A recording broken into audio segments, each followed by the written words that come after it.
Продолжаем увлекательное путешествие по удивительным, загадочным и очень красивым местам нашей планеты. При взгляде на эти и другие места, первое, что приходит на ум, как такое может быть? Но у природы все гармонично, лаконично, просто, и поэтому все гениально и может быть. Необычное озеро насыщенного розового цвета обнаружено было еще в 1802 году путешественником Мэтью Флиндерсом на острове Средний, юго-западе Австралии. По краям розовое озеро окружено солью, песком и эвкалиптовым лесом. Вода в нем крепкий соляной раствор. В начале 20 века в течение 6 лет там велась промышленная добыча соли. Необычный, не изменяющийся цвет воды озера не давал покоя ученым с момента его открытия. В 50-х годах прошлого века масштабные исследования этого феномена не увенчались успехом. И только в 2016 году в рамках проекта Extreme Microbiome Project, применив метагеномные исследования, ученые установили присутствие в озере водорослей Дунаниэла солоноводная и микроорганизмов Salinibacter ruber и Dichloromonas aromatica, жизнедеятельность которых и придает воде такой необычный цвет. Сегодня это красивейшее озеро живет своей размеренной жизнью, принимая всех желающих своими глазами полюбоваться на одно из чудес Австралии. В заповеднике Цингир-Тебе-Мараха на Мадагаскаре есть место, где скалы вырастают прямо из земли, как деревья, и называется оно Каменный лес. Высокие острые скалы, устремленные в небо и достигающие высоты 50-70 метров, являются главной достопримечательностью заповедника. На этом месте миллионы лет тому назад был океан. Со временем вода ушла, обнажив щетинистую горную поверхность, которую дошлифовали ветра и дожди.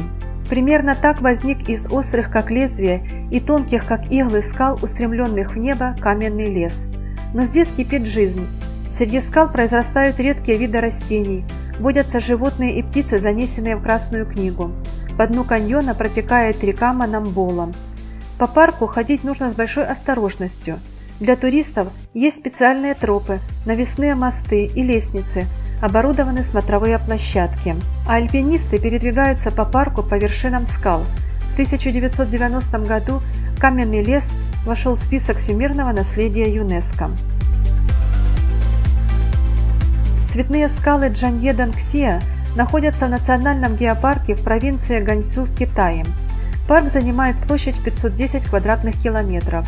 Скалы гладкие, острые, высотой несколько сотен метров, образованы отложениями песчаника и других полезных ископаемых, которые формировались здесь в течение нескольких десятков миллионов лет.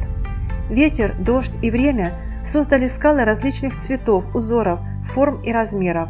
Парк радужных скал стал главной туристической достопримечательностью в окрестностях города Джанье. Чтобы туристам было удобнее осматривать скальные образования, было построено большое количество деревянных настилов и подъездных дорог. Комитет всемирного наследия включил цветные скалы в список ЮНЕСКО.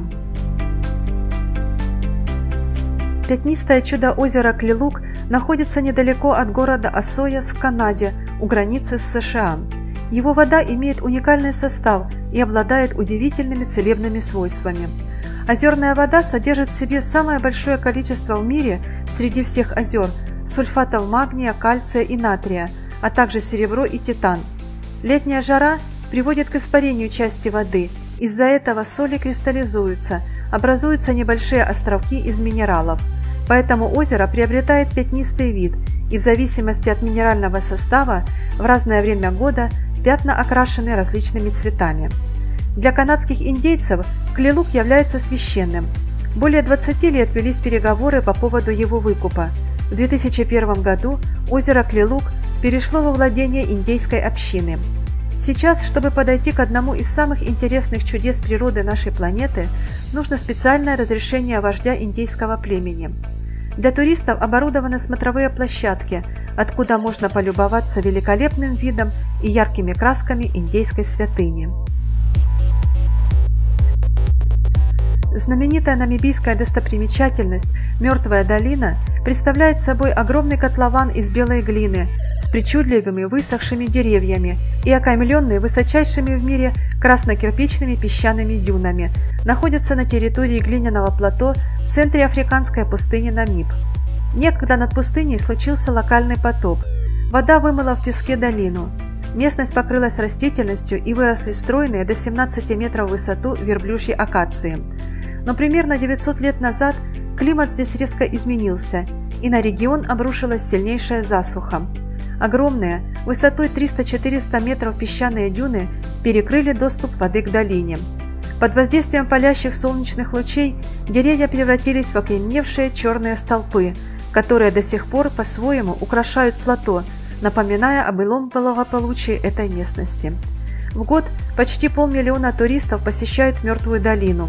Только увидев своими глазами фантастические безжизненные пейзажи, начинаешь задумываться о необходимости бережного отношения к природе, чтобы вся наша планета однажды не превратилась в такую же выжженную пустыню. Мы рассказали еще о некоторых удивительных местах из разных концов нашей необъятной планеты. Путешествие продолжается. Если вам понравилось наше видео, ставьте лайки, оставляйте комментарии и ваши пожелания и подписывайтесь на наш канал.